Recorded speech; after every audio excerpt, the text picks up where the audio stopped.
Gusto ko lang klaruhin sa inyo lahat. Bakit namin ginawa ni Pangulong Duterte yung war on drugs? Bakit? Alam niyo ang rason? Ginawa namin yun hindi para kami yumaman, hindi para kami magkapera, kundi ginawa namin yun para maisalba ang kinabukasan ng mga kabataan sa iligal na droga. At pangalawang rason, bakit namin yung ginawa? Sabi ni Pangulong Duterte, marami ng lugar dito sa Pilipinas na kontrolado na ng mga drug lords. Muntik na tayong naging narco-state.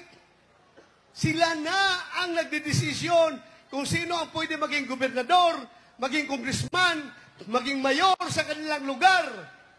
So yan ang pupuntahan natin, pagiging narco-state, kung saan yung day-to-day affairs ng ating gobyerno, malokal man o national government, kontrolado na ng mga drug lords.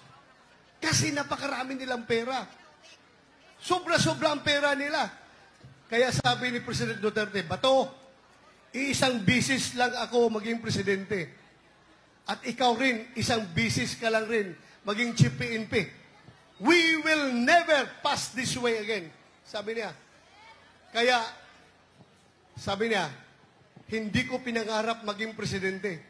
At ikaw rin, hindi mo pinangarap maging chief PNP. Pero ako'y naging presidente, ikaw ay naging chief PNP. Ito ay destiny natin. Si Lord ang may kagustuhan nito. Dahil meron tayong misyon dito sa mundo. At yan yung puksain ang droga, ang kriminalidad, at korupsyon. Kaya sabi ko, Larga sir, all in. Upakan natin.